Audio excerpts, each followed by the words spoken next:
And now we move on to our next segment on the table. Over to you, Mohana. Good evening and welcome back to On the Table, where we discuss current issues making the news.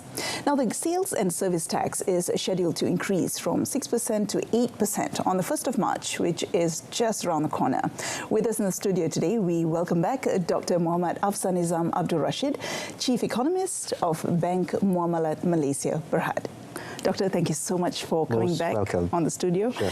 So, Doctor, let's first hear your thoughts on the immediate impact on the economy as a result of this move. Well, I think the main concern, obviously, if this increase in taxes would actually result in the, perhaps an impact to the inflation.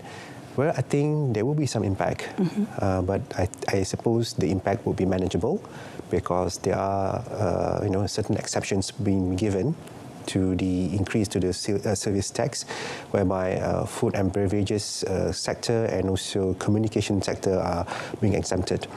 On that note, the upside risk to inflation still visible on that note. But on the other hand, we have a situation whereby the government's revenue stream could be improved further because of the increment in taxes. So this would, one, improve their fiscal deficit situation, whereby this year the government is expecting to have a lower fiscal deficit to GDP ratio to around 4.3%. Last year it was 5%. So it seems that they are on track to achieve such a trajectory.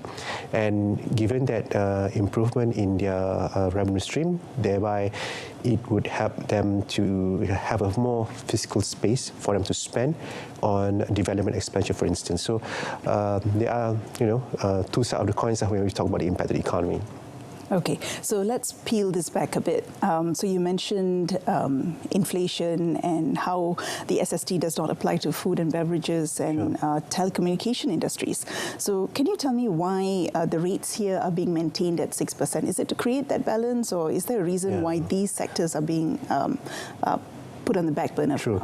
I think the government is trying to strike a delicate balance here. Like I mentioned, they want to make sure that their finances are intact. Their fiscal deficit target will be met by end of the year. But there's also a trade-off whenever they implement such measures, and that will be inflation. And since they are giving exemptions to F&B and also communication, and we know this F&B sector account almost 1/3 of our consumer price index. Okay. So on that note, perhaps the impact to the inflationary pressures being minimized, because the large chunk of food and beverage sector is being exempted, and also communication sector is also part and parcel of our daily lives. And when that being exempted, then the impact to the a possible increase in communication prices will be mitigated to a large degree. Okay, I was going to say Malaysians love eating out. Yeah. F&B plays a big role in our lives. So, Doctor, do you expect any price increases by service providers like hotels? Will there be a compound effect because of increase in operational costs and escalations in areas like that? Right. These are the common questions being posted to economists. So on that note, perhaps we might want to look at the projections of our inflation this year. Last year, our inflation was hovering at 2.5%. And this year, based on the government's latest projections, they are anticipating that inflation would linger around 2.1% to 3.6%. So that's a positive growth in inflation rates. That would mean there is a price increase. It's just that the price increase will be at a manageable level. So on that note, when you say manageable, what do you mean? Manageable meaning the pace of increment is not that, within the range of their targets, I would say. Okay. Between 2.1% to 3.6%. 3.6 being the highest. And they're expecting that the consumers are able to handle that increase, that level of increase? Yeah, to a large degree, that could be something that can be tolerated. But I'm not trying to downplay the issue. Yes. There will be some knee-jerk reactions, but given that our economy, I would say, is still operating at a full employment status, there will Mumin, I think this kind of adjustment can be, accepted by most of our societies lah.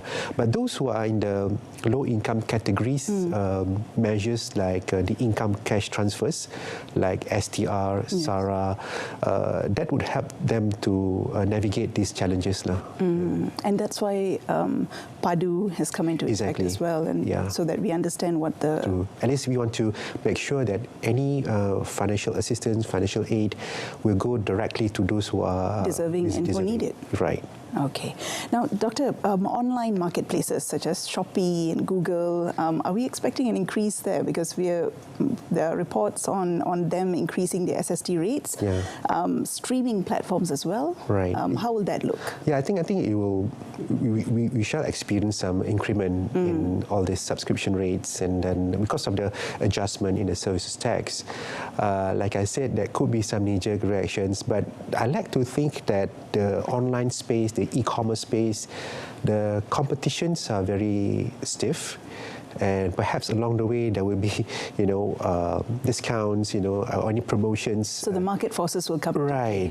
That they mean, because I think they have been enjoying quite good margins. Yeah. Then perhaps they can allow to give some concessions to the loyal customers, so to speak. Okay. So we spoke about cause and effect. Now the tax hike will definitely increase the government revenue in some way, right, and ultimately benefit. You did mention aid, like STR and subsidies and all that. So tell me how else, in terms of how else people can, or rather the deserving people would benefit from this. How will this be channeled directly? I know that PADU is coming into effect, but when will that take place, and how will the government do that? Essentially, PADU is about the database. Database first, yes. To make sure it is robust. Then with that, such a robust system, then they would be able to identify who are the deserving recipients of these cash aids lah. Okay. And if they can do it in the right way, then they can reduce the possible wastages lah. Because at this juncture, for instance, like subsidies on fuel, those who are in the high income categories are the ones also enjoying it. Right. Yes. So that's a form of leakages. So I think the PADU is, ultimately the spirit is to address those issues.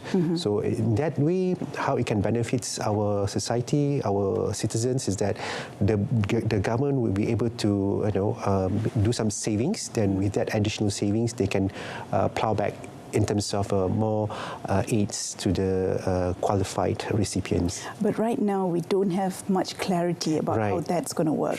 True. Right? So I'm hoping we have to wait. We have to wait. Yeah. Okay. So now, Dr. Malaysia is one of the lowest tax revenue collectors in the region in Southeast Asia, and this is according to the Organization for Economic Cooperation Development. And moving forward, I think the government probably needs to diversify the revenue stream at some time, so that the same people are not burdened with so much tax. Right. Is this right? Yeah, I think if you look at the tax to GDP ratio, the benchmark is 15%. In our case, I think we fall short from that. Okay, for the layman, can you explain that a bit? It means that how much the country be able to collect taxes, and in relation to the size of the economy, the healthy level will be 15%. 15? 15%. Okay. But in our case, we are less than that. That means we, in a way, under tax lah. That's scary. Right, because the government essentially they need their revenue stream to prescribe spending program, be it in the form of operating expenditure or development expenditure. Of course. So then they need to have a robust tax system. So I think the government is trying to address those issues by having a higher services tax is one of them. I think the government actually recently launched this low value goods tax, luxury goods tax. So series of new tax and increment in tax rates. So these are the measures that has been taken by the government. But at the same time, they are also increasing their financial aids, the likes of STR. The allocation has been raised from 8 billion to 10 billion. So that will give them space to help our Malaysian citizens, especially those who are in the low-income categories. In your opinion, is that enough? Or is there anything else that you feel needs to be buffered as well? It will never be a perfect system. It will never, hit the target in a short time period of time. But I think at least the government is trying to put their efforts and doing the right thing. Yeah. Okay. Now, before I let you go, Doctor, the Department of Statistics said Malaysia will be attaining aging nation status earlier than expected, and this will be coming around 2030. There are calls to allocate more spending on the healthcare sector and other infrastructure to prepare for an aging population in the country. What are your thoughts on this, and how can we do this? Yeah. Aging populations essentially will have an implications in terms of tax collections, because when there will be more our citizens being retired from the labour markets, then we will have a smaller pool of taxpayers. Correct. So that will have an implications into the tax collections, and therefore I think why among the reasons why the government needs to look at their spending and raising their tax revenue so that they are in a prepared state whenever this situation of aging population comes to the picture.